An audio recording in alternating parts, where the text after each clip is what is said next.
Hi and welcome back to yet another video. This is the 7th episode of the story about the time when Naruto managed to harness the power of nature in his early childhood, due to which he was inducted into Onbu. Let's watch as Naruto Uzumaki takes world by storm. After you've finished watching, please like, share and subscribe to the channel. Let's get started. Feathers began to litter the stadium, an obvious genjutsu. So Orochimaru's plan was to put everyone to sleep. Then Naruto smirked as he put his hand in a half-ram seal. Kai. His chakra flooded the arena, releasing the genjutsu before it even truly started. The moment the first feather fell, a purple barrier sprang to life around the cage box. Naruto's hands clenched into fists. Mei was in there, with Orochimaru. He was not happy. Before he could do anything, Temari and Kankura took off with Gaara. He couldn't follow. He had other things to do. Sasuke, he called out to his shadow. The Uchiha was at his side, ready for his orders. Before he started, Kakashi, Anko, Guy, Asuma and Kurenai shunshined, body flickered, to his side. Gaara is your opponent. Nothing has changed. Sasuke smirked before vanishing. Anko, you should go with him. Anko nodded, taking a moment to look the blonde in the eyes before vanishing. Kakashi, you and Guy take the enemy Shinobi in the village. Kakashi and Guy nodded. Kakashi, you're in charge of the initial assault. He looked to Asuma and Kurenai. I need the Sannin and Chunin out of the way. Have them all defend the monument. Asuma narrowed his eyes in confusion. Sannin and Chunin are supposed to evacuate the villagers, though. Naruto smirked. I've got that covered. The chakra of the Kyuubi sprang to life around the Uzumaki, covering him in a translucent boiling red. He clapped his hands together, and the cries of confusion and fear were heard throughout the village. All around them, the civilians lit up in the very same red cloak as the Jinchuriki. It's time the son surpassed the father. The cloaks of the civilians suddenly began to connect, leading to the source in a thick line of Baijuu chakra. They were now connected to the very person they despised. That's when the blonde whispered something that should have been impossible. Hiraishin no Jutsu, Flying Thunder God technique. Kurenai and Asuma went wide-eyed before Naruto and every civilian within Konoha simply disappeared in crimson light. Umino Iruka had been prompted to lead his students to the evac center within the Hokage monument an hour before the exams began. That's why he was there when suddenly, without warning, the entire village was transported to his location. The room they were in was very large and very empty 1 second, and the next it was full. He didn't know why the civilians had powerful red chakra around them, but a random loud-mouthed woman gave him a good picture. The demon, he did something to us. That statement sent the whole lot of them into an uproar. They didn't even think that he had saved them. They automatically went to him doing something sinister to his own people. Iruka scowled. These were the people the bringer of hope protected? These were the people the Kamikage fought for, gave everything up for? He opened his mouth, ready to scold these people like the children they were acting like, but was stopped by the softest of whispers. Thank you, Naruto-san.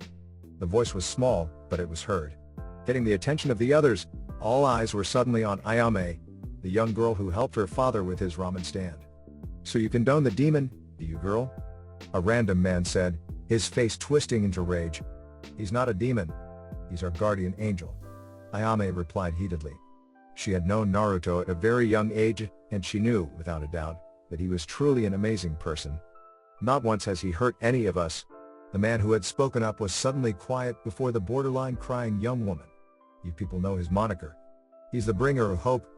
The other countries are either scared of him or almost worship him for his greatness, and you just attack him with harsh words when he saves us. Her hands were balled into fists. You're all cowards. Enough, Ayame-san. The demon said. Turning back to where the blonde was, all eyes were on the Kamikage. You cannot teach the blind to see if they wish not to. And I do not hate, or even dislike, the ignorant. He turned to Iruka, giving him a nod and a small smile as thanks for what he had been about to do. What's going on, Naruto? The academy instructor asked. Are we being invaded? Otto and Suna have decided to attack our home. By this time the Sannin and Chunin arrived. The attack is being led by Orochimaru of the Sannin. What? Yamanaka Ino shouted, making her way to the front of the crowd. She and Choji were told to protect the villagers. What are you doing here then? You need to get out there and save the village. She's right, Naruto. What's the plan? Choji asked, a little calmer than his female teammate. The smirk on his face terrified the civilians. Men do not fear other men, they fear what other men are capable of. He took in a deep breath. They fear people like me. His eyes turned gold. They fear monsters. Even Choji and Ino gulped. They could clearly feel the chakra the blonde was building up within himself. They could feel his emotions, as if they could see it with their own eyes. The Kamikage was awake. The monster was hungry. And the bringer of hope was excited. The plan is simple, he said in a hushed tone. Death to all enemies of heaven. Before their very eyes, a true monster vanished in a gold flash. As Sasuke rushed through the trees that made up Konoha's outskirts, he smirked as he felt her presence. From above him, Mitarashi Anko leapt down the trees he was running on, keeping the pace he set. Naruto sent you as backup? Sasuke asked, never taking his eyes off of the path ahead. He'd like to think that, while watching his front, he never had to look back. He never had to look back at what he used to be, and how he used to feel. Never again, yeah, Anko said. Got a problem with that? She said in an aggressive tone. Nope, Sasuke said, kind of surprising the snake user. Naruto was right, the boy wasn't a little prick anymore. He was a true shinobi, and could actually play nice with others. After a small silence, Anko had to ask the one question that wouldn't leave her mind. So, just how strong are you now? She didn't miss the little smirk on the Uchiha's face. He didn't answer her, which kind of answered her question in a weird kind of way. The kid was probably high Chunin low Jonin levels now. What else could he be after spending an entire month doing nothing but training with someone like Naruto? We're close, he said, his Sharingan blazing to life. Gaara's mine. I don't care about the other two. Anko huffed. Don't go acting like you're the boss of me just because you're Soldier Boy's student. I'm still a Jonin, don't forget that. Again Sasuke did nothing but smirk. Just how strong was the raven-haired boy? Hiruzen stood next to Mei on the tiled rooftop, staring at the man he had so much hoped for in the past. His sickly smile and cold eyes made the old Sarutobi's heart ache. His complete disregard for the home he once claimed to protect forever added age to the Hokage's very soul. Taking a moment to look at the beautiful woman beside him, the god of shinobi spoke, his nerves steeled and his heart forgotten, as was what the shinobi warrior does. Orochimaru, you foolish child, said Snake chuckled. It was a nasty, revolting thing. Ah, sensei, you still know how to make me laugh. His expression then darkened. It is you who is the child. You lacked vision, he sighed. Look at you. You're only getting older, aging away. Every time you take breath, you're closer to death. He shook his head. Whereas I will grow younger with every sheeting. He peeled at the flesh around his face, revealing another, cleaner version of himself. It's time for you to die, old man. Hiruzen smirked as he felt his presence. On the contrary, Orochimaru, it is you who shall finally die. With those words announced a golden flash, and from that golden flash, God had his angel at his side. Hokage-sama, he greeted his commander, glad that nothing had begun yet. He knew that Mei could handle herself, she was a cage-ranked kunoichi after all, but he still didn't like her being so close to the snake. He was a clever bastard and an underhanded, sneaky one at that. Naruto. Let us show my former student the power of Konoha. Hiruzen ordered. Taking a step forward, Mei stared at the backs of two of the most powerful shinobi in the world. She knew to stay out of this. This was a battle amongst previous student, teacher, and current student. When she felt the chakra the two began to flare, she took a step back. They were truly gods. Humans couldn't have such potent chakra, could they? Orochimaru narrowed his eyes. This was too much. The assault began. Ram, horse, snake, dragon, rat, ox, tiger, ram, horse, snake, dragon, rat, ox, tiger, katan, karyu, enden, fire release, fire, dragon, flame, bullet. Hiruzen let loose the dragon-shaped jutsu. Katan, karyu, enden, fire release, fire, dragon, flame, bullet. Naruto let loose the dragon-shaped jutsu. The blazing dragons rushed Orochimaru. Naruto and Hiruzen had perfect control over their chakra, and were very familiar with each other, so when the dragons collided into each other they combined, forming an even larger jutsu. Instead of hitting the snake, it hit a coffin. Mei was confused. What was a coffin doing here? Naruto and Hiruzen widened their eyes. That was. Orochimaru smirked as the three coffins opened, revealing something that thoroughly angered Naruto. The Shodai, Nidaime, and Yondaime had been brought back with the Edo Tensei. He could see their lifeless eyes, a sign that they weren't all there. He could see how stiff they were. How dare that bastard? I'm going to kill you, Naruto whispered. I'm going to enjoy it, too. This time when he spoke, it was the voice of two entities. Naruto was now syncing with Kurama, and the two were going to rip everything to shreds. The Yondaime threw his signature three-pronged kunai, intent on using his speed to end the fight quickly, like he always did. But before it barely even left his hands, it was suddenly grabbed by someone's hand. The Yondaime's blackened eyes met gilded ones as Naruto haraishined to the marked kunai, swinging his yin natural energy-infused fist at his father's head. Using natural speed, Minato dodged the fist just barely. Naruto smirked, though he didn't have to make contact to land a punch. Out of nowhere, the blonde cage was pulverized by the natural energy that enthusiastically obeyed the bringer of hope. When his battle sense heightened, he could feel the powerful Suten technique headed right towards him. He haraishined to the fallen kunai the Yondaime left. Looking behind him, he could see the Nidaime following up with another jutsu when the first was dodged. He then cursed in anger when he saw the Shodai heading for Mei. Hiruzen was busy with Orochimaru, so that only left one thing. It was a good thing that these three weren't at their full strength, because if they were, it would have been a whole lot harder fighting three of the world's most powerful men. Without hand seals or a word, 3 cage bunshines, shadow clones, appeared next to the blonde. With the Nidaime busy with the clones, he could take the main threat. Mei was a powerful kunoichi, but Senju Hashirama was ridiculously powerful even when his power was more than halved, and his techniques placed in the massively destructible category. In all honesty, Hashirama was one of the only people Naruto didn't look forward to fighting. Even the bringer of hope was wary of Makuten. Creating a Rasengan in his right hand, he pumped it with natural energy. He jumped into the air, falling down like a warrior angel upon the second man to hold his Jiji's title. Senfo Cho Odama Rasengan, Sage Art Super Giant Rasengan. Looking up, Mei's eyes widened. Seeing that technique up close was a completely different experience than seeing it from a distance. It was massive, and felt as if it would kill anything in view. Makuten, Hobi no Jutsu, wood release, wood expulsion jutsu. Wood from beneath the tiles shot up, forming an intricate wooden dome with the shape of a dragon's face. The oversized Rasengan smashed into the defensive dome that once took a Baiju Dama without a scratch. When the smoke let up, there was a visible crack. Naruto smirked. Yeah, that really boosted his confidence. Makuten Haijutsu Jukai Katan would release Deep Forest Emergence. From the giant, dragon-faced dome, branches sprung to life all over the tiled roof. Naruto cursed, throwing a tri-pronged kunai of his own at Mei. When it landed at her feet, Naruto haraishined to it and grabbed his woman, threw the kunai towards Hiruzen, and haraishined to his side with Mei. The memories of his clones hit him, so he knew that the powerful jutsu was about to be released. Hiruzen and Naruto turned as one, almost like they were mirroring each other, and blew through the seals faster than humanly possible. Suten Sudana, water release, water severing wave. Tobirama shot his high-pressured beam of pure water with enough force to kill.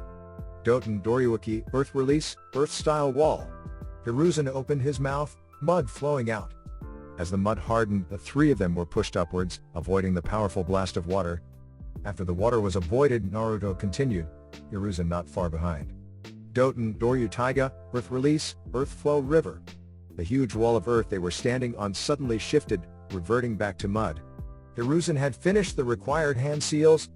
Doten Doryudan, earth release, earth dragon bullet. From the muddy earth, a dragon-like head rose, firing balls of mud at the water legend. Kaden Karyudan, fire release, fire dragon bullet. Naruto breathed fire, igniting the earth shot at his commander's previous sensei. Suddenly the trees that were brought forth from the first Hokage sprang to life, shielding his brother. From behind the powerful wood, they couldn't see the tri-pronged kunai sailing through the air. Suddenly, the sun was blocked from view. Hiraishin ni no Dan, Flying Thunder God, second step. With a gold flash, Naruto dropped a Rasen Shuriken on top of the Nidaime's head, demolishing the cage, sending him back to the pure world. Hiruzen smirked. Adding the unnatural energy to his attacks to kill the dead was as brilliant as it was scary. Brilliant because it took his shadow mere seconds to come up with his plan of attack when he took the Yondaime out, and scary because he was able to kill what was already dead. He was doing the opposite of what he did to Hayate, and Hiruzen honestly didn't know where Naruto's strength would stop. Naruto, Hiruzen spoke, looking Orochimaru in the eyes the whole time. Show my foolish pupil the strength of a true monster. It was time to show the snake the absolute Kamikage. Naruto smirked. This was it. Being awake felt wonderful. Alright then, the blonde began. I guess now's as good a time as any to share another secret with you, Mei-chan. Mei narrowed her eyes in confusion before Naruto's smirk grew. Let's do it, son. The blonde outstretched his arm, ready to use this technique for the first time. When Mei felt the familiar buildup of Yotan chakra, her eyes widened in shock. This was impossible. He brought his arm above his head, the technique growing too big to stay in front of him. Mei couldn't understand how this was possible. And then it made sense. He had fought and killed Yotan no Roshi, Jinchuriki to the Inbi. He had fought and killed the Yondaime Mizukage Yagura Jinchuriki of the Sanbi. Did he house multiple Baijuu? When he called his technique, even Hiruzen and Orochimaru took a moment to appreciate the brilliance in it. It was pure destruction. Senpo Yotan, Rasen Shuriken, Sage Art. Lava Release, Rasen Shuriken. How could one young person, house multiple Baijuu? It should be impossible even for Naruto. Yet, here he was, using the powerful lava chakra of the Inbi even though he was the Kyuubi's container. He had always said that he stood with the Baijuu. He actually meant it. Naruto let loose his technique. The Anbu outside watched on with stillness that no one should have during an enemy invasion. They were watching the power of their fellow operative. Never before had they been so proud to be Anbu than when they saw the lava technique Nezumi used to totally decimate the Shodai. The technique was so powerful that it ripped a hole in the purple barrier the four Otonin were sustaining, and flew very, very high into the sky. It repaired itself right away, but the fact that it was damaged at all said something about the power behind the technique. When it blew, it erupted into a giant ball of lava, causing every building in Konoha to shake. It said that the Shodai was gone. And he was. The lava Rasen Shuriken was laced with enough yin natural energy to kill Kami himself. Hiruzen still hadn't moved, just staring at the path of carnage his shadow's technique left. He then smirked. He expected nothing less from his warrior. I've got it from here, Naruto, the Hokage suddenly said. You take the Mizukage to her people, and then clear Konoha of all these pesky insects? Naruto was hesitant at first, wanting to end the fight right away and be over with it, but he could see the look his commander had in his eye. It was the look every shinobi respected. It was the look of the god of shinobi. Hi Hokage-sama, Naruto bowed his head. He then took the shocked Mei by the hand, and the two of them disappeared in a golden flash. Orochimaru smiled sinisterly. As I said, sensei, he began, such a fool. Hiruzen narrowed his eyes. It is time we end this, Orochimaru-kun. Hiruzen bit his finger and went through another set of hand seals, Kushios and Ku, Enma summoning technique, Monkey King, Enma. Orochimaru narrowed his eyes as he saw the large, tiger-striped clothed monkey standing next to his sensei.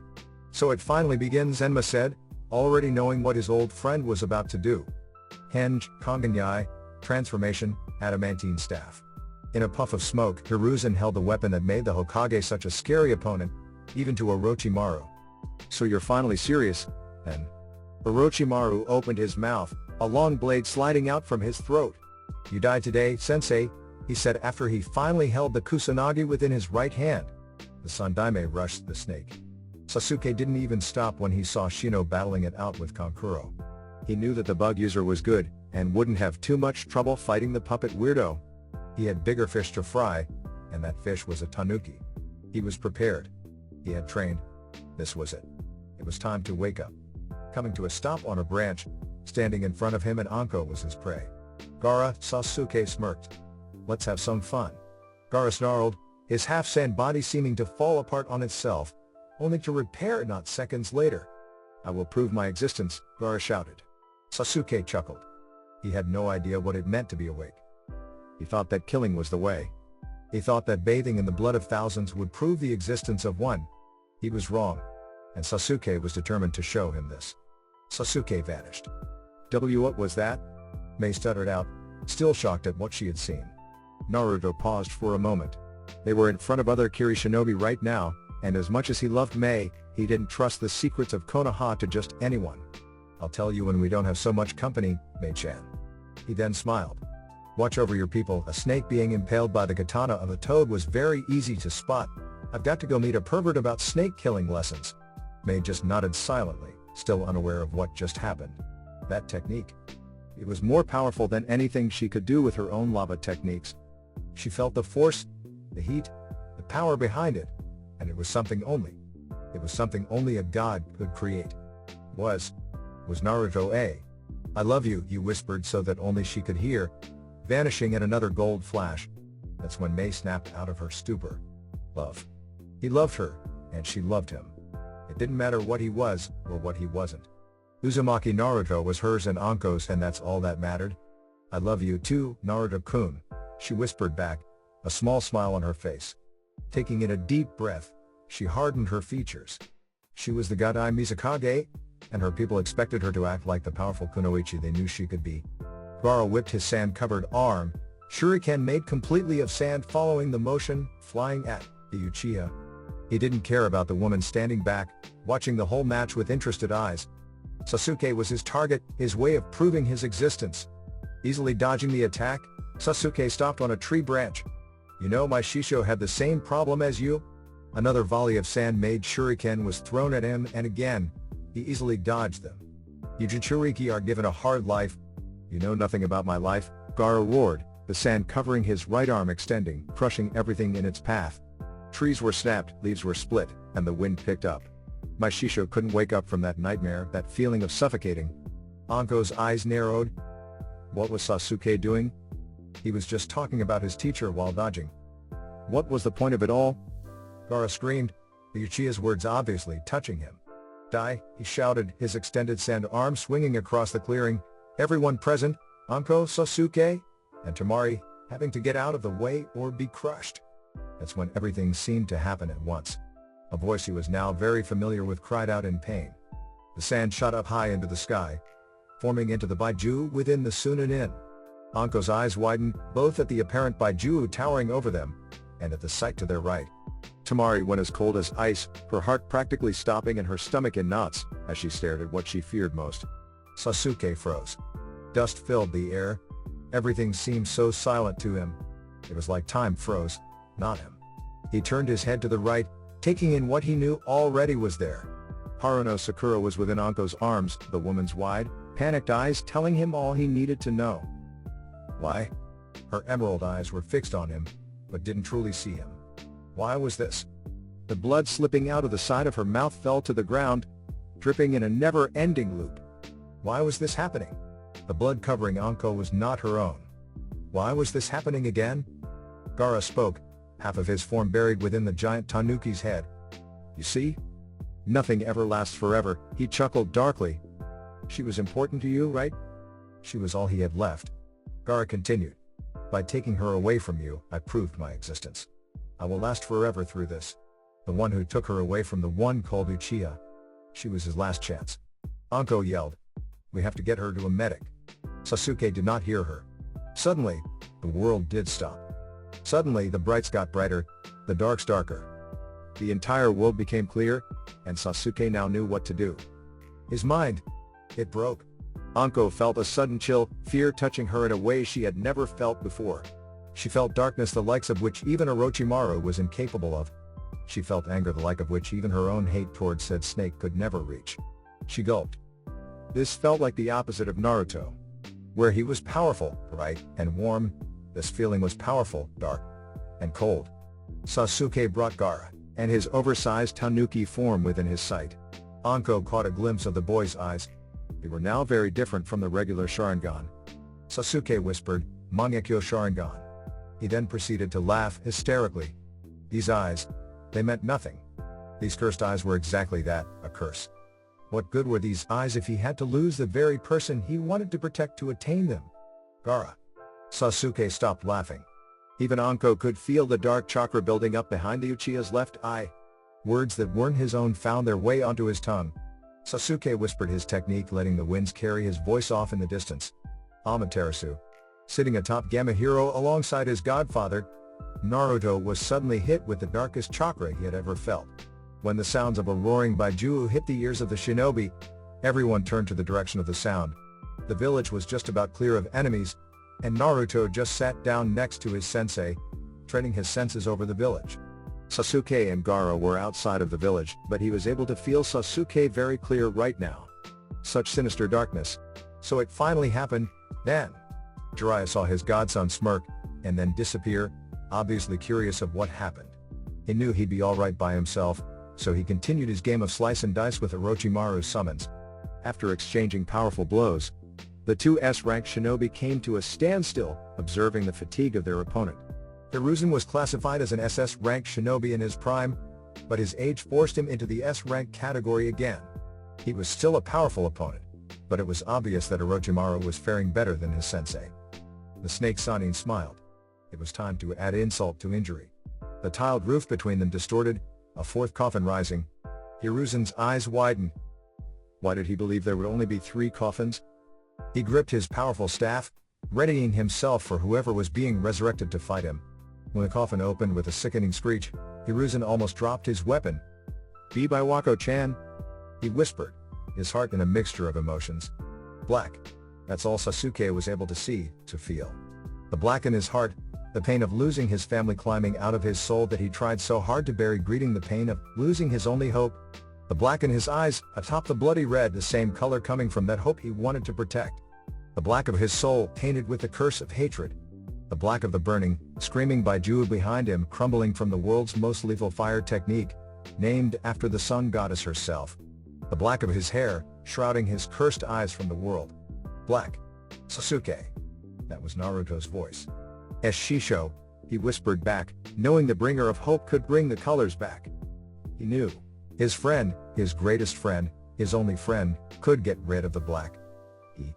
He was terrified of the black. That is not Sakura. And just like that, color found its way back into the world. "What?" he asked.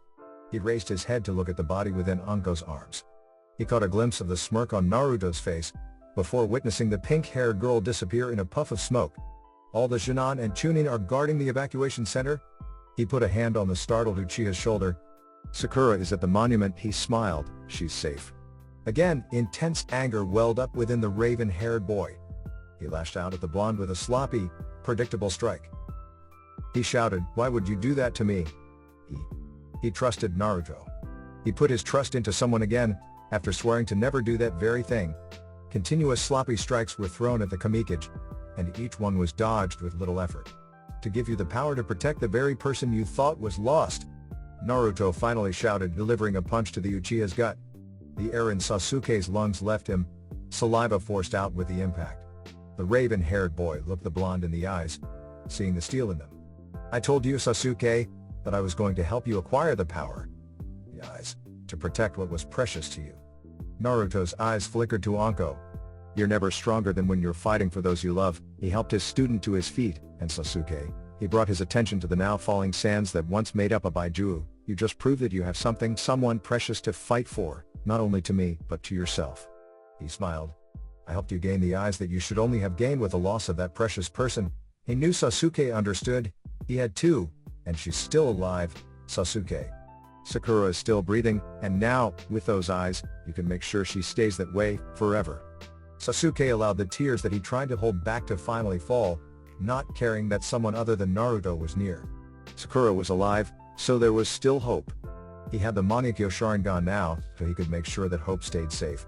A small smile found itself on the Uchiha's face. But right before he could thank his Shisho, grunts of pain were heard. The three shinobi turned, looking at the exhausted form before them. Ah well, Sasuke thought, Naruto doesn't need words to know the truth. A short while after Naruto, Sasuke and Anko found their way back into the village, and immediately, Naruto's heart seemed to stop. "JGG?" he whispered, both Anko and Sasuke hearing the fear in his voice. He placed his hands on both Sasuke and Anko, and the three of them vanished in a gold flash. When they appeared next to Jiraiya, Rohan, and the Anbu who had watched the battle against Orochimaru from the beginning to end, surrounding a still body, everyone froze. No one knew if they wanted to be this close to the boy right now. Anko saw Mei and the other two kunoichi that were with her the night they all cinched land next to them, sad looks on their faces. Jiraiya had the look he used as the legendary sage of Mount Myaboku. He was Jiraiya of the Sannin right now, not Naruto's godfather, friend, and fatherly figure. Naruto, that didn't matter though, because he wasn't just Naruto right now, he was the bringer of hope, the Kamikage.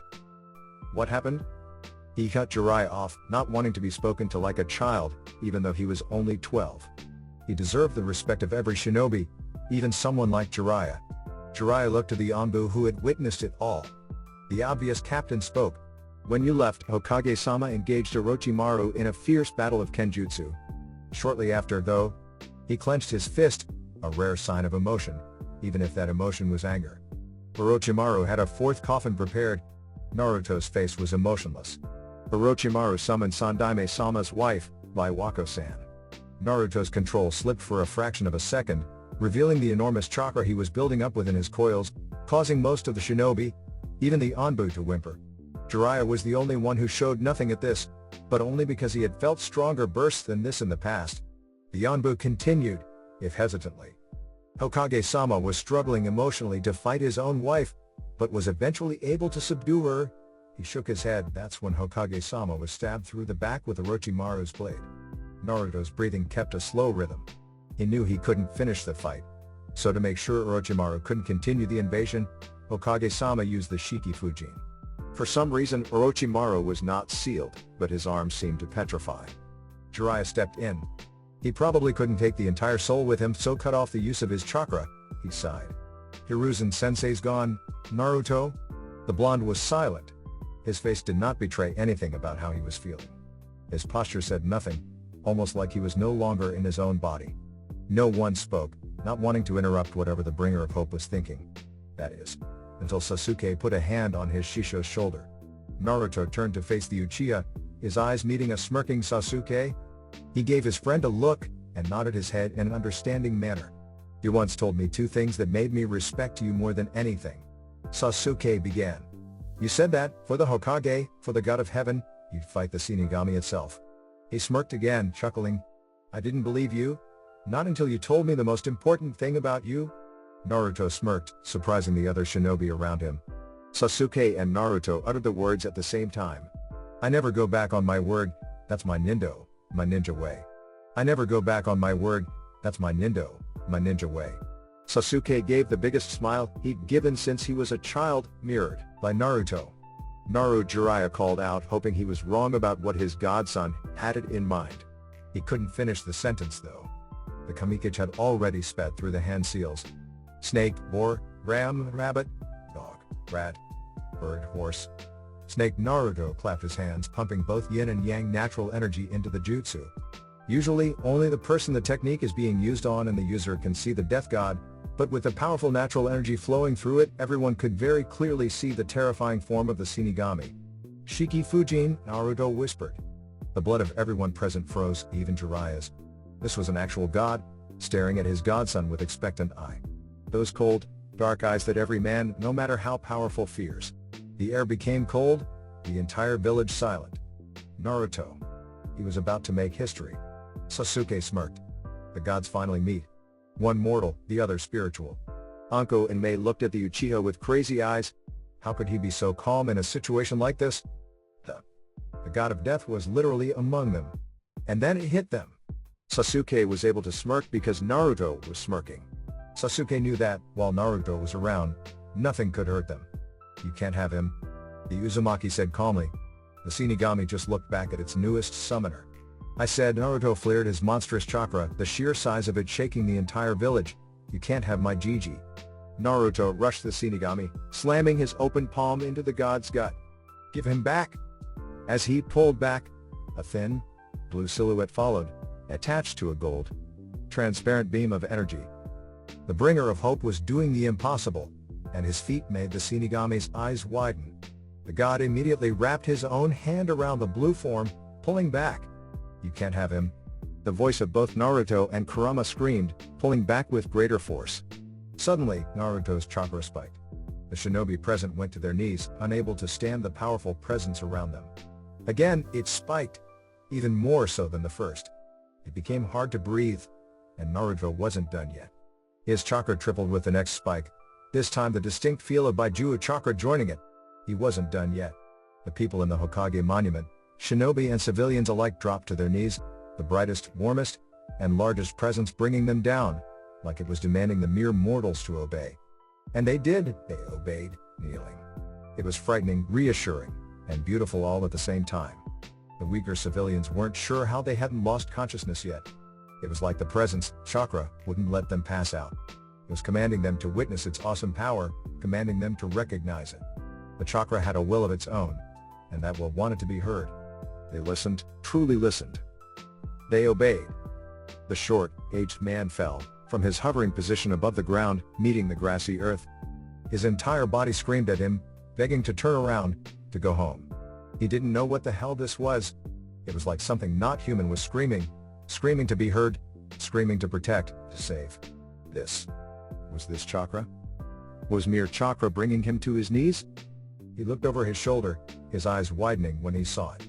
His entire army was in the same position as him. They were brought to their knees. They obeyed. Orochimaru looked on in fear, something even he hadn't truly felt in years, as he and his accomplices were brought to their knees, unable to breathe, to move, to think. All they could do was shake in fear and obey. They obeyed the screaming chakra, because that's all that they could do. The presence commanded obedience, and that's exactly what it got. They obeyed. Not many people, if any, can claim to have heard the voice of the Death God. Even fewer, however, could claim to have heard the Death God shout in exertion. Whatever it was they were fighting over must have been important, because the chakra Naruto was unleashing was tearing the village apart. Entire buildings were lifted into the sky along with trees and rocks, all gravitating towards the sky because of the power one blonde boy was using. He was not going to lose him. I promised him that I'd even fight you for him, the voice of the sinking Naruto and Kurama said. And I never go back on my word. Naruto's chakra once again increased, tearing the ground they stood on to pieces. Because that's my... With the next increase in chakra, the Shinigami did something that terrified those present. It looked at Naruto with fearful eyes. Nindo, he shouted, ripping the blue form from the Shinigami's clutches. It obeyed. Naruto immediately rushed towards the body of the Sandaime, letting the blue form sink into the man's skin. He let his chakra calm, taking in deep breaths. That had been the hardest thing he'd ever done. He fought the Shinigami in a battle of wills, and won. As he panted, trying to catch his breath, his eyes never left his Gigi's body. After a solid minute, it looked as if nothing was going to happen. That's when Mei opened her mouth to console the blonde. In Naruto. This voice did not belong to Mei. Naruto gave his commander, his god, a small smile. Sorry Gigi, but Konoha still needs you. He chuckled at the Sandaime's unbelieving expression. I told you, right? He asked. I'd fight the Shinigami if it meant protecting you. He gave a sloppy salute. I am Anbu forever. The Anbu present followed their fellow operatives' example, saluting their commander. Hiruzen looked back around, surprised to be back in the world of the living. You, he whispered. He then smirked. Thank you, Naruto-kun. Naruto smiled, nodding his head, completely ignoring the looks of shock and disbelief of those who had witnessed what had just happened. He then gave off a low growl. But it looks like we aren't done yet, he sighed. The Tsuchikage. He's leading an army here. He looked his Hokage in the eye. He could tell that he wasn't completely okay.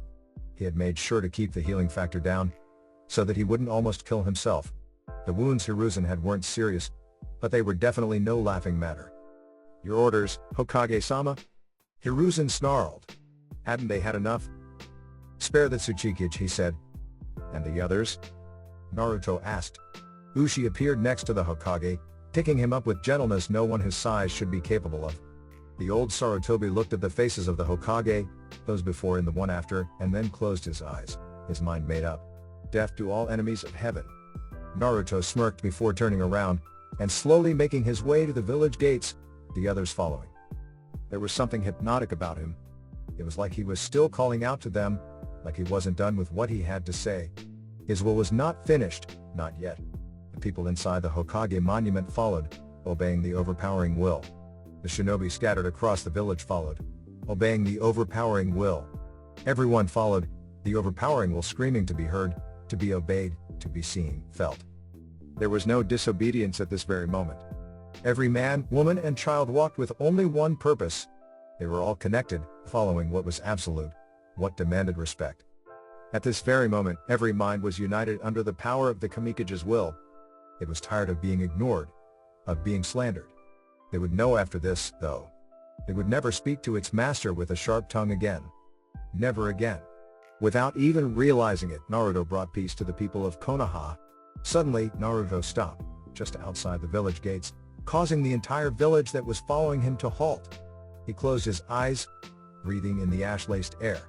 He took the moment to gather more chakra, a huge majority of his reserves just floating throughout the village.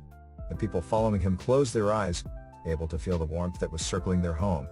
The essence of a god covered heaven in a blanket of security. His chakra hummed, causing some to sway back and forth peacefully, enjoying the serene, calm feeling. And then, it stopped. Those who had closed their eyes opened them, confused as to why the beautiful feeling paused. Naruto clapped his hands. Before their very eyes, the blonde everyone called a demon lit up in a golden cloak, black markings running up and down his body. The power behind his new form washed over them like a tidal wave, a different kind of feeling. The warmth, the brightness, these things were still present, but there was another something sinister underneath. Again, the beauty and brilliance was felt, but the fear, the rage that wasn't a huge part of the last time he raised his chakra to this point was now in equal amounts.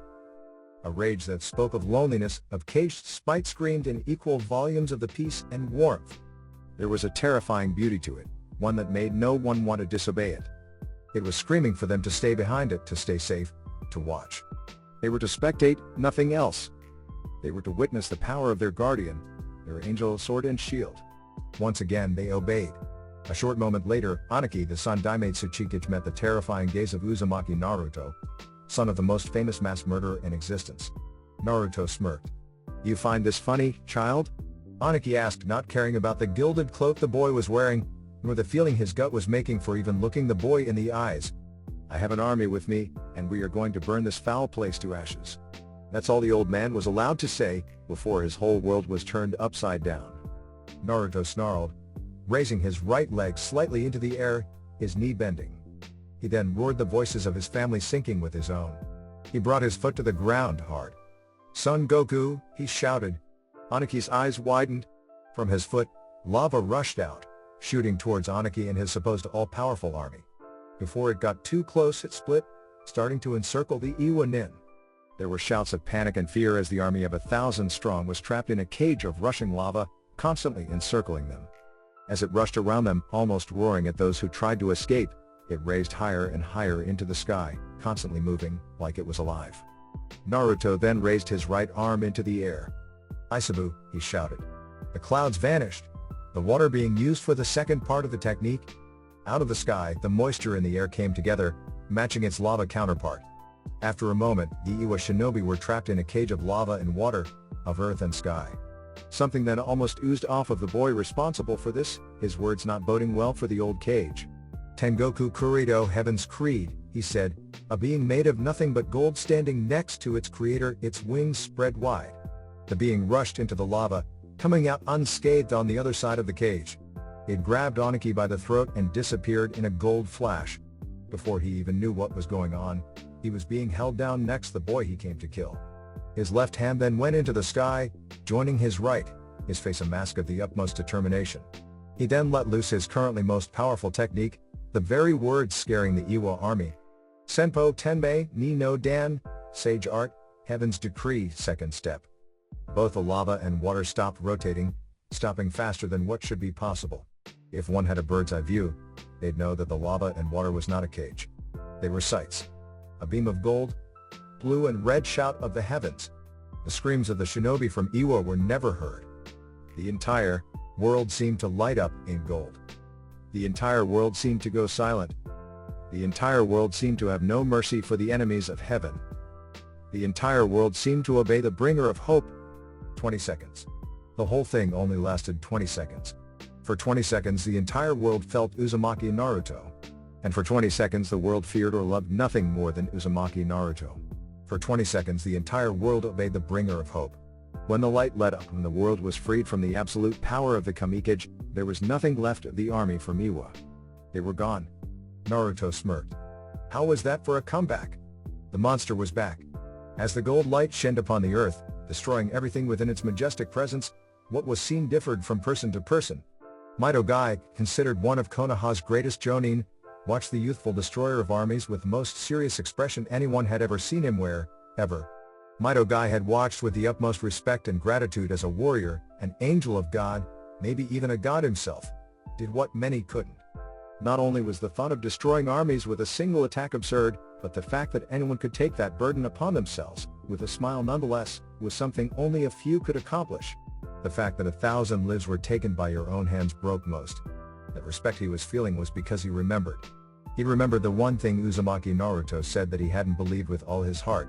But now he did, he believed, he was a believer. Gai saw a promise being kept. Akimichi Choji, a Shinin most believed couldn't make it in the shinobi world, watched as the bright, golden light shined its might upon those who wished to burn heaven. He watched as someone who believed in him gave the world, a reason to believe in the bringer of hope. The young Akimichi never liked the thought of death, but right now, at this very moment, death had never looked so beautiful. Never before had he ever seen such lovely murder in his life. The very thought was frightening. Murder, slaughter, death, these were things that should never be beautiful or majestic. But he couldn't take his eyes away, hypnotized, memorized from the feet before him, before everyone. Akimichi Choji saw an angel, all that was missing were wings. Wings. Never before had all of the Anbu Black Ops been present in one place, but never before had there been an absolute reason to. In a blink, the entire Anbu force lined up side by side, next to the operative they considered a god, a commander, a brother. As one, the Anbu stood straighter, heads held higher, hands placed across their hearts, showing the world who they obeyed, who they followed, who they would stand by even if asked to walk through the depths of hell. The Anbu saw Hokage. Haruno Sakura, proud member of Team 7, stood still, her heart racing and her eyes wide. She had thought that Sakura trees were beautiful, but with the light that outshined the sun, she knew that this was the akin to the unseen beauty of the world. It was a kind of beauty that was never supposed to be seen, those who witnessed it would never want it to go. It was like the world's unseen beauty because it was necessary. Like oxygen, it wasn't visible, but so very necessary. And because of the necessity, it was considered beautiful, or at least it was in her family. Haruno Sakura saw necessary beauty. Mitarashi Anko, Nick Summoner and Jonin of Konoha, watched with glazed eyes, as her lover, her man, did what made her fall in love with him in the first place. He was saving her, saving everyone from wickedness. He was protecting what was his, Konoha. Her heart beat faster and faster, witnessing the fall of an army. Mitarashi Anko saw her knight in shining armor do what he was born to do, protect. Hatake Kakashi, Anbu legend and second greatest Jonin of Konoha no Sato, watched with his precious Sharingan in awe at the gilded destruction. His eye, gifted to him from his best friend, was capable of only seeing a portion of what the technique was. He had heard about the Tsuchikage's Jinten, but he knew, even without seeing the dust release, that this was far superior. It didn't destroy on a molecular level, it completely erased from the earth. It was pure, unmatched carnage. He saw the back of his sensei's son's back, watching as he joined his father in the nightmares of Konoha's enemies. Hatake Kakashi saw his sensei within the bringer of hope. Terumi Mei, God Mizukage of Kirigakure no Sato, watched as her lover, her man, destroyed the destroyers. She had never before seen such a brutal, powerful attack. The gilded carnage made everything she was capable of seem like child's play. She was of a different village, a different nation. She should have been terrified of the gold-covered shinobi before her, the entirety of Konoha's Anbu at his side, but she just couldn't feel fear towards him. She was his, she belonged to him now. She knew it, he knew it, hell, even Anko knew it. Nothing mattered now. Konoha and Kiri were allies, and what she saw in front of her brought happiness to her heart. She was the Mizukage, and he would most definitely become the Hokage one day. Terumi Mei saw peace between nations. Uzuki Yugao, Anbu captain of Rohan, the Hokage's personal elite, watched the golden pillar from heaven descend upon the enemies of Konoha to her brother's left, being one of the many, or all, Anbu that stood with him. She watched as her brother screamed, shouted, cried at the world, demanding to be noticed, to be heard. He was done with people doubting him, treating him like he wasn't a monster, like he wasn't the god that he was. She saw her brother stand against those who wished harm on his people, his home, with a monstrous smile marring his face, his slit, gilded eyes filled with excitement. She saw as her brother became something he loved being. Uzuki Yugao saw her at total wake, and show the world what a monster really looked like.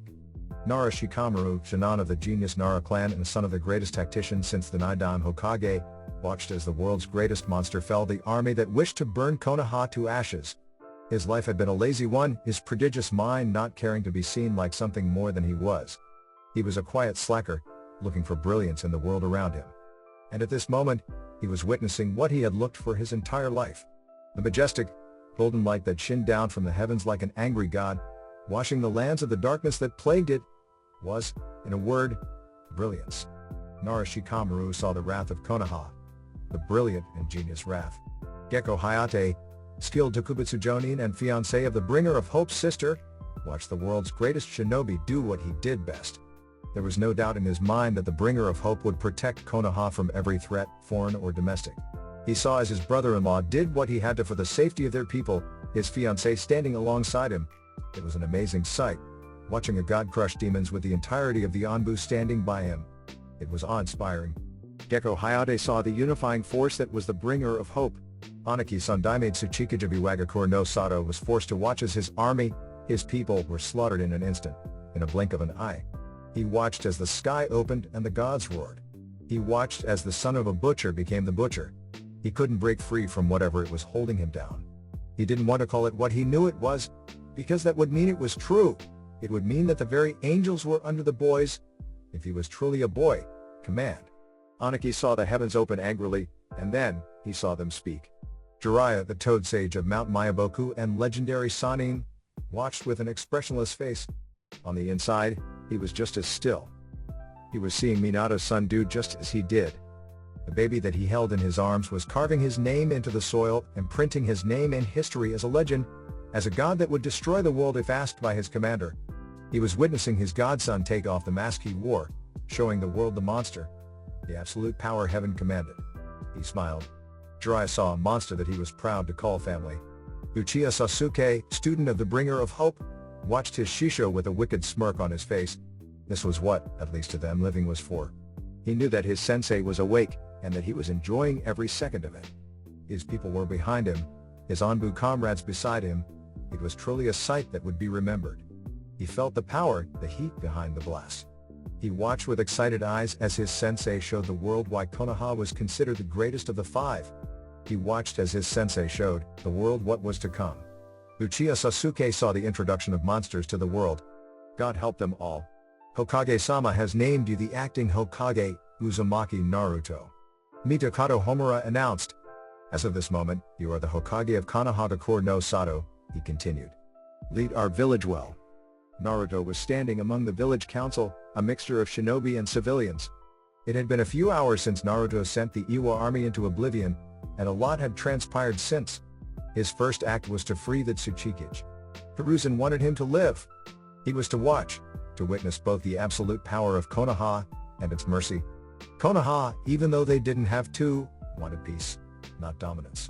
They couldn't, however, allow the trespasses against their village to go unpunished. They were, no matter how peaceful, a shinobi village, and shinobi had to do the ugly work that protected the people.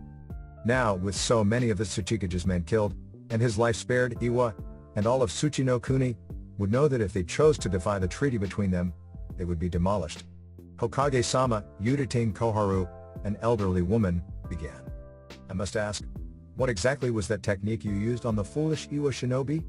Her face was serious.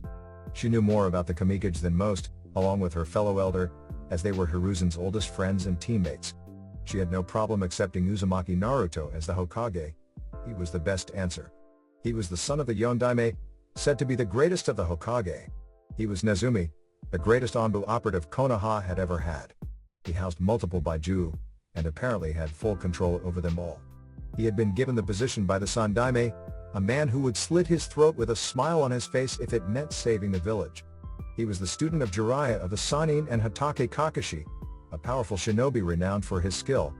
Yes, the elders respected the Bringer of Hope, seeing him as the best shinobi fit for the Hokage mantle. Naruto smirked, liking the title and how curious everyone seemed to be in his nation killer. He began. Hokage-sama asked me to create a technique that would ensure that Konoha stayed safe.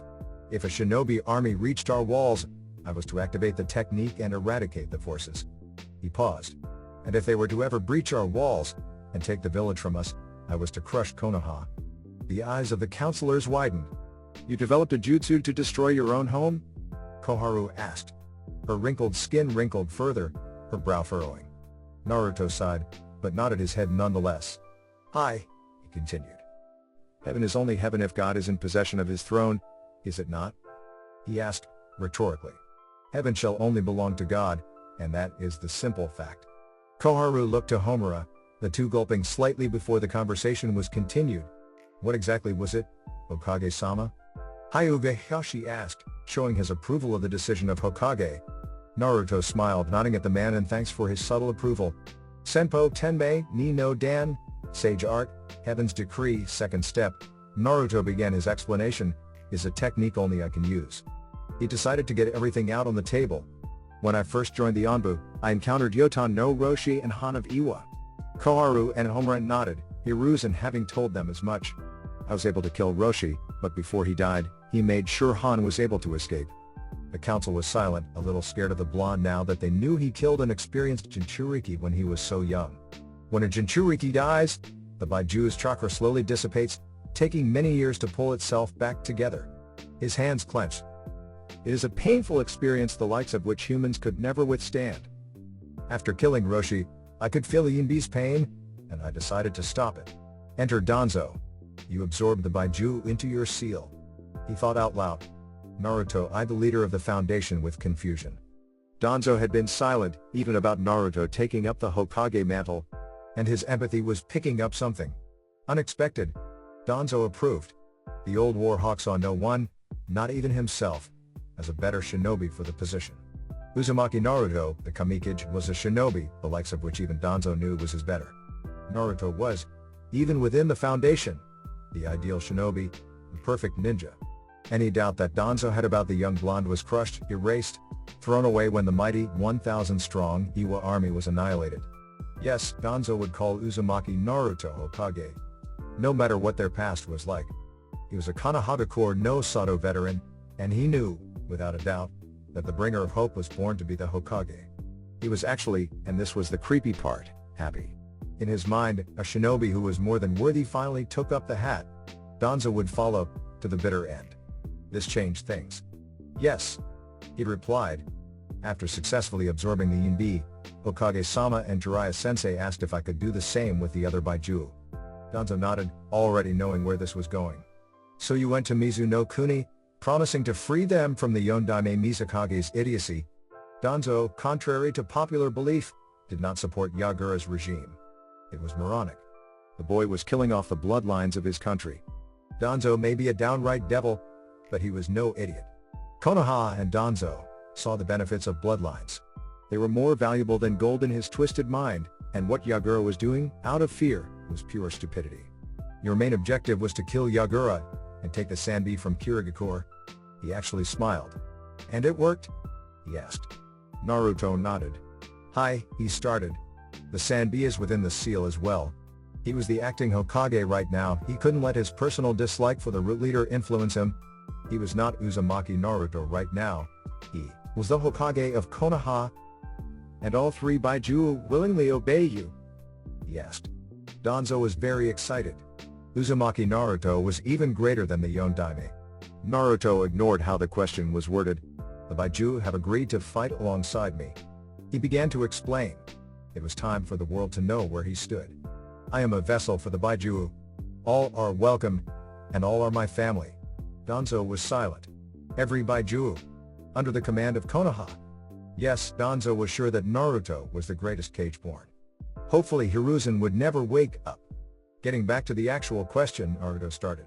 After absorbing the Sanbi, I incorporated the chakra of the Sanbi in the Kyubi in my own natural energy. He smirked. I sent our chakra into the atmosphere and kept it there, so that if something, like what just transpired, happened, I could act accordingly. He then explained further.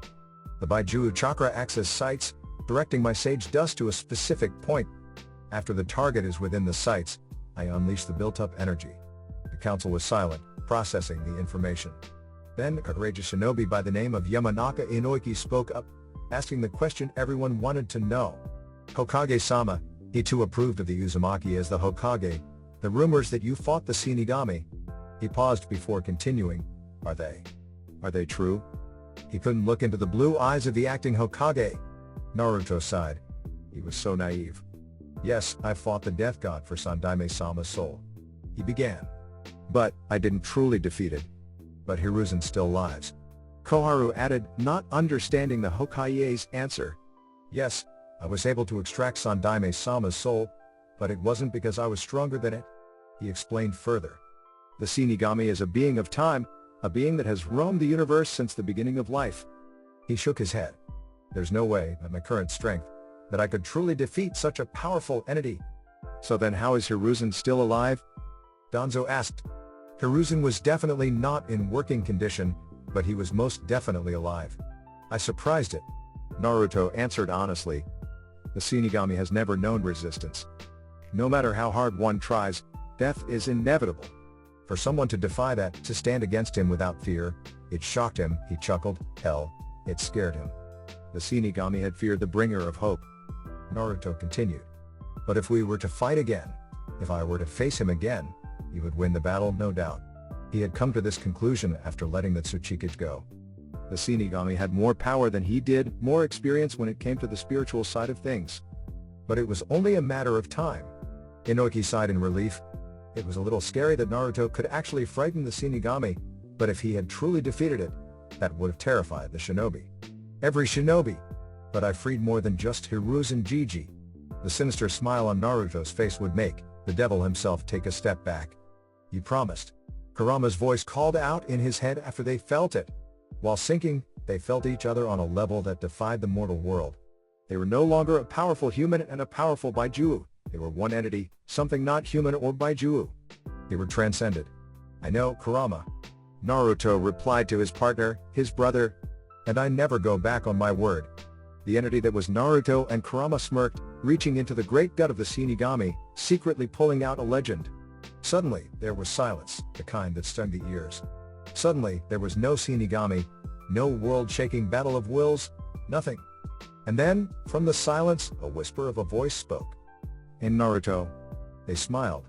The door to the council chamber slowly opened, and Naruto smirked. Yes, Uzumaki Naruto was adept at producing the impossible.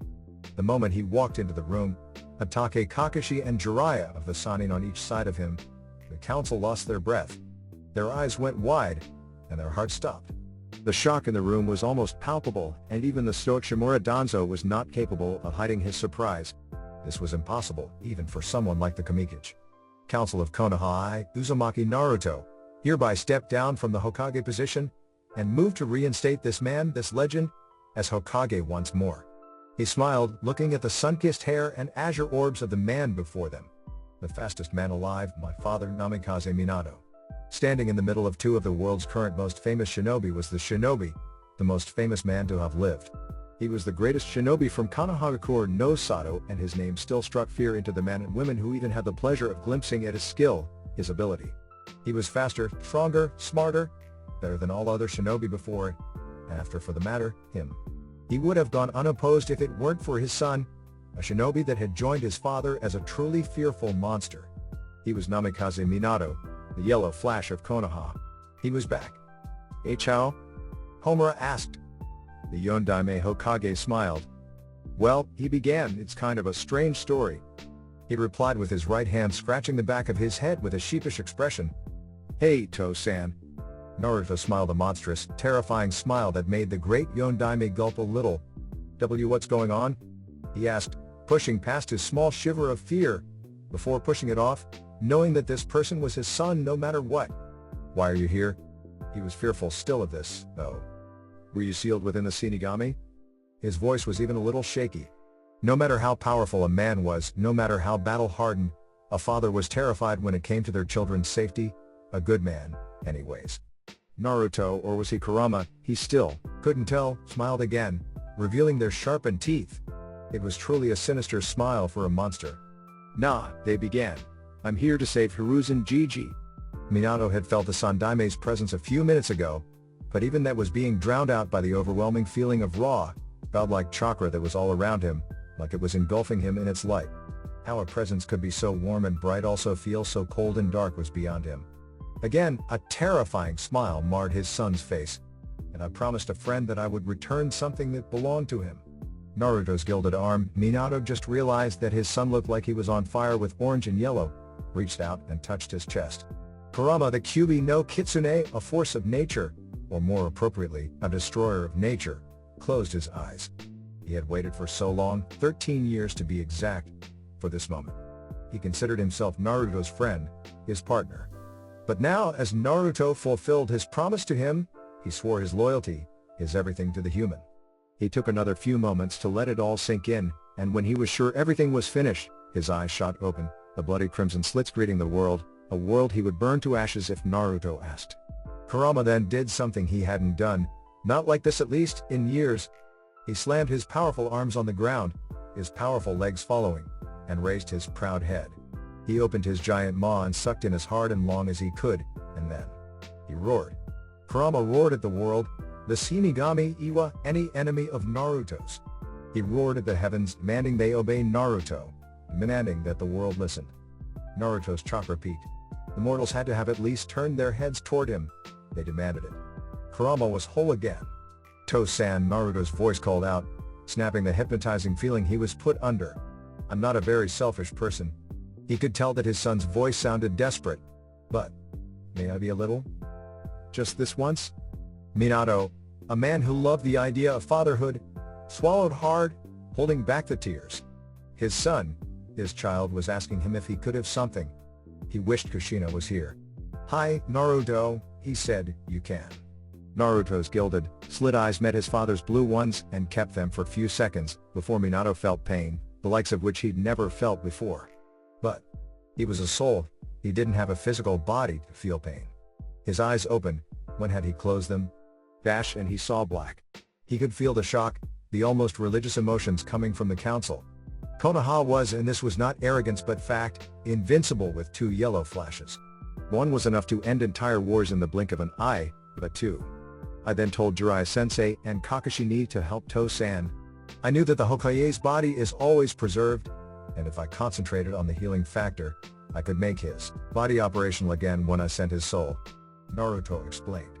It took a few hours to get him up and going again, but it worked. He looked at his father. I brought him back.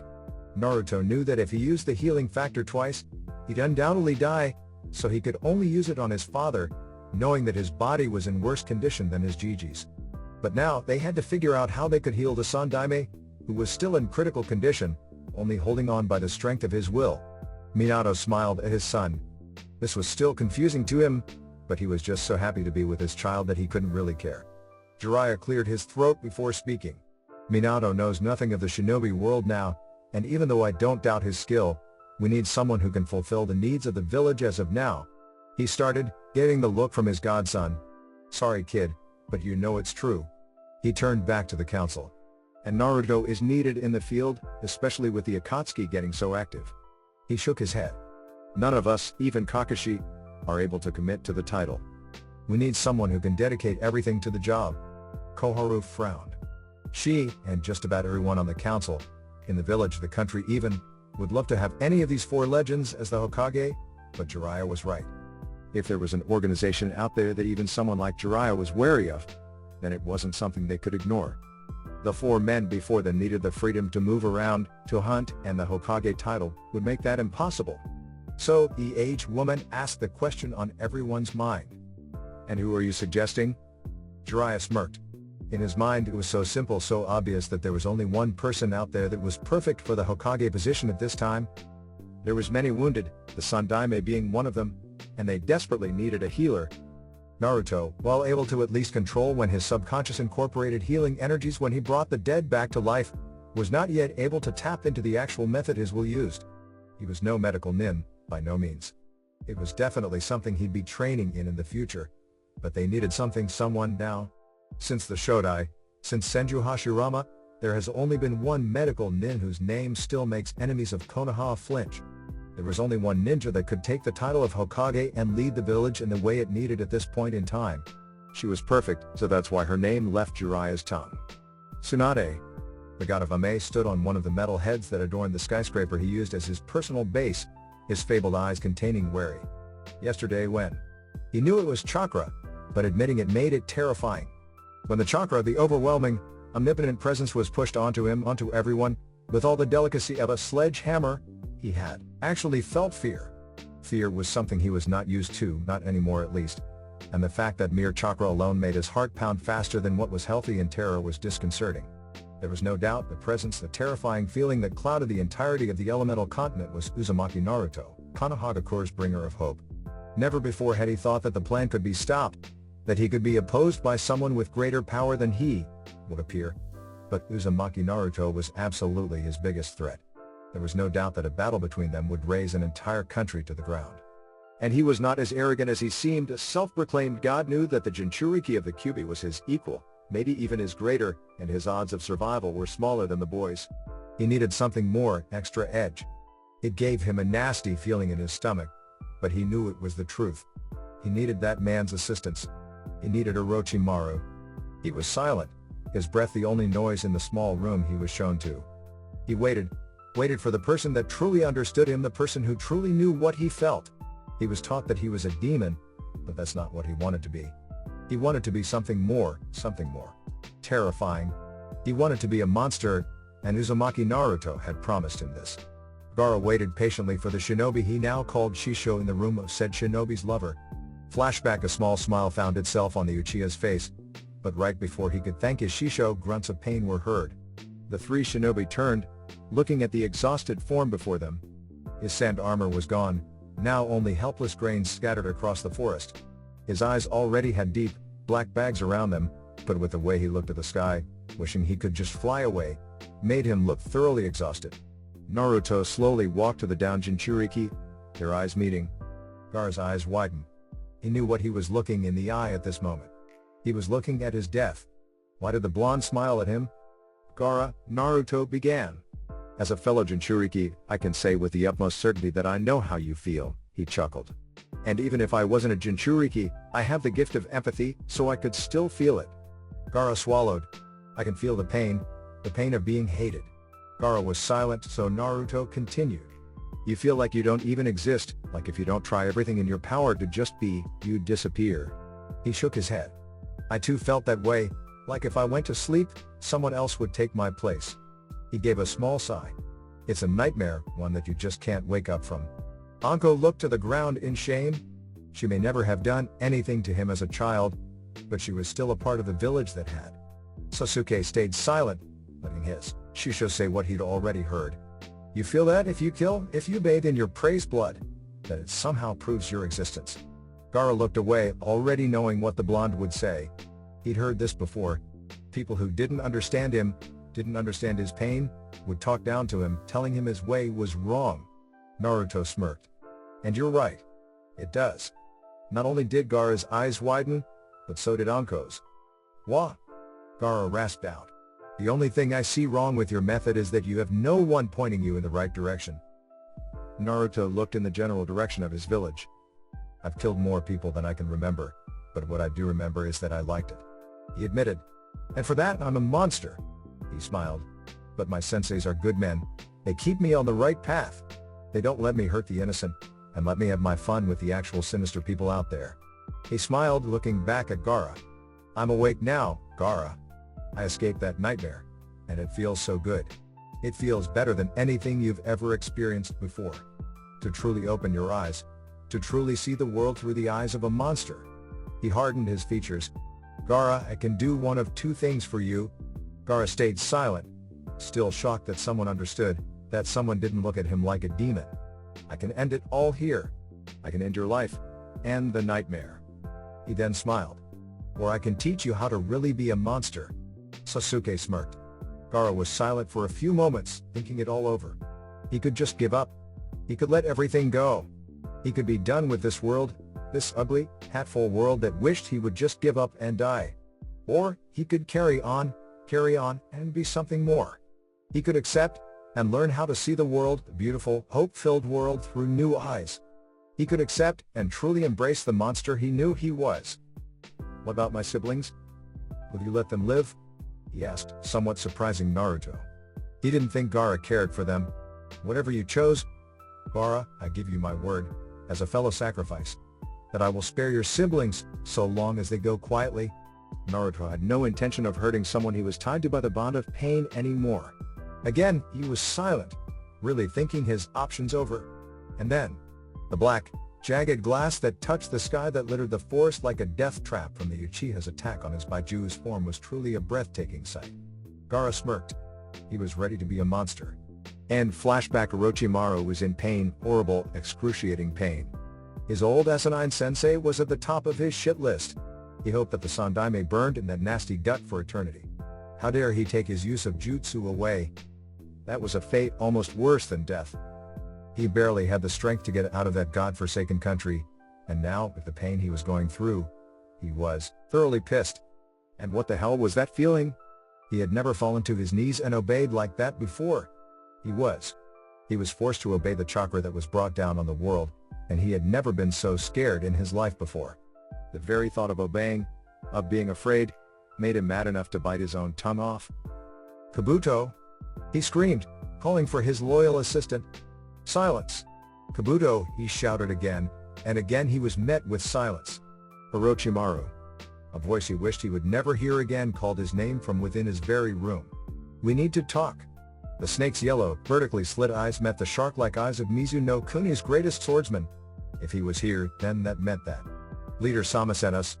The second voice made him even more wary. His eyes turned and the Sharingan greeted him. Orochimaru gulped. Sasuke let his sensei go to the council chambers, already knowing everything ahead of time. Naruto was like that. He told Sasuke everything, no matter what it was. They were brothers, teacher and student, family, monsters. He wasn't required for the council, so he was free to do what he wanted until Naruto called for him again. That was perfectly fine with him, because there was something he had to do. He couldn't deny it anymore, he couldn't look at it as something trivial any longer. The black he saw, the hate he felt when he thought he lost her was too much to ignore. He was just going to be honest with himself now. It was about time he accepted the feelings he knew he had. It was time he accepted his desires. He was strong enough to protect them now. He could. He could love again. He admitted it now. He loved Haruno Sakura. His eyes and loyalty may belong to Naruto, but his heart was Sakura's now, as long as she would have it. He wasn't like Naruto. He couldn't feel love so clearly. He couldn't share his heart. There was only room for one, just barely, and that one was without a doubt his pink-haired, annoying teammate. He laughed to himself as he walked to where the majority of the Junon were assembling to speak amongst themselves. Sakura would always be Sakura, but that actually was the way he wanted it, wanted her. He wanted to make her his. He wanted to be hers. They were shinobi, they weren't guaranteed to live for very long, and he wanted to be with her in every possible way before they took their last breaths. If possible, he'd like to take his last breath with her, to pass into the afterlife with her, holding her. He just wanted to hold her. The black was terrifying. It was so cold, so dark that he couldn't breathe. The colors just vanished. It was the most absurd, messed up thing in the world, but when the colors were gone, he just wanted to see pink. Pink. The color of her hair, it was now his favorite color. He shook his head. He was an Uchiha, the Kamikaze's apprentice, and now his favorite color was pink. It didn't matter though, he would say, this proudly, with the elegance and power of a true Uchiha, because no matter what, he would protect, love, and treat Sakura the way she deserved to be treated, like his princess, his hope, his salvation. Sasuke came into the small clearing he was told to meet everyone in, and when he saw the pink he was so in love with, he smiled. Sakura, who was sitting next to Ino and Hinata, smiled when she saw the raven-haired boy enter the clearing. He was walking straight at her, a smile on his face, and she opened her mouth to greet him. Sasuke was cut off when the voice whose name she was going to speak pressed his lips into hers, gaining the wide-eyed stares from his fellow ninja. Sakura's eyes were wide for all but 3 seconds before they closed in bliss, and she melted into her crush. Ino opened her mouth to shout indignantly, and Sasuke did not want interruptions. The two Junon vanished in a swirl of leaves. After disappearing, Sasuke and Sakura reappeared in the Uchiha's empty, plain apartment. His walls were white, bare, and just generally bland. This, however, was not noticed, since the two Junon cared for nothing but each other at the moment. The young Haruno's petite hands roamed the Uchiha's front side, his chest and abdomen feeling pleasingly toned for someone his age. His nimble hands roamed the girl's back, occasionally brushing her rear. The little moans she sent into his mouth drove him crazy. They were on the bed, his shirt already off and his hands reaching to rid her of the in-the-way clothing, only to be stopped by a red-faced Sakura. "W8 Sasuke-kun," she whispered, unsure. What's going on?" "Why?" She let the sentence hang, but it was obvious what she meant.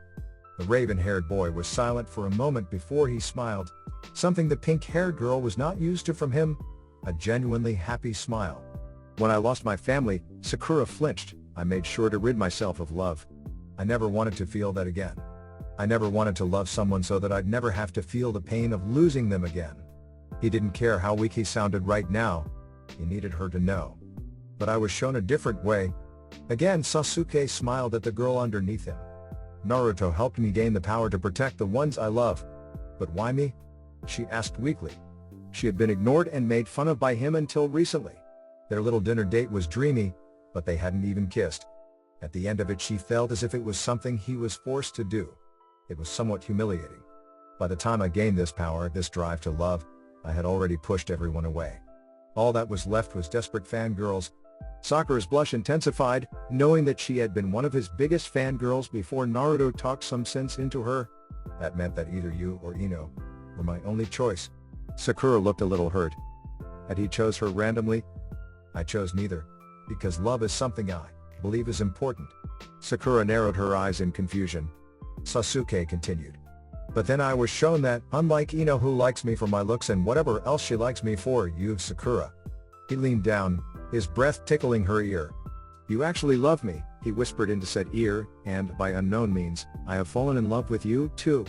Sakura was silent, so he continued. During the invasion, I thought you died. This shocked the kunoichi. I broke inside. He admitted. I felt so cold, so dark, and I just wanted to hold you, for you to be alive. He brought his left hand up and placed it on her head. And now that I have that chance, I'm never going to let go of you.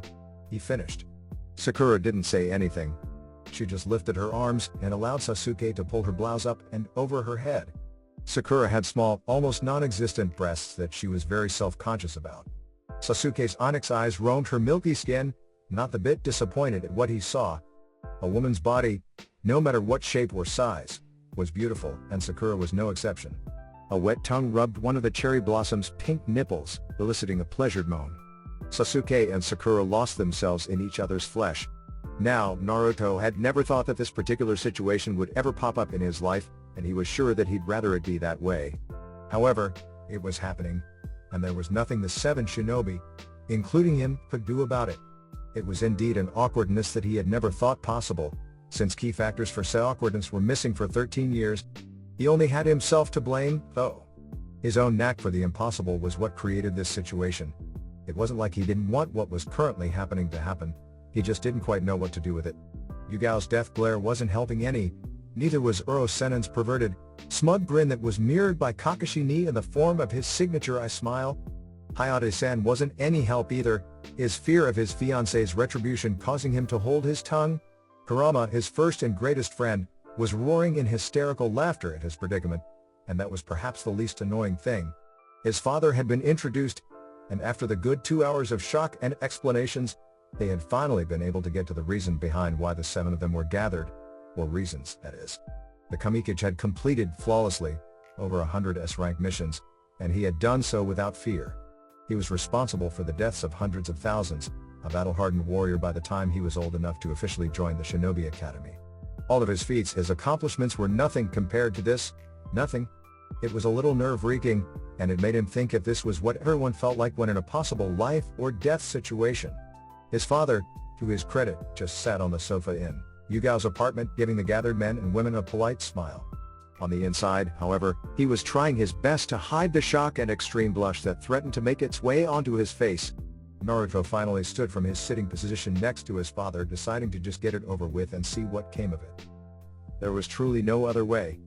Dad, Naruto began, waving his arm towards the 2 women who were sitting on another sofa. I'd like to introduce you to Mitarashi Anko and Terumi Mei. He gave his father a sheepish smile, obviously a little uncomfortable with what he was about to say next. They're my lovers. Minato blushed harder than a schoolgirl. That's it for this video. I hope you all enjoyed the video. Don't forget to like the video, subscribe to the channel, and follow me on my other social media accounts. Anime God here, and I'm signing off.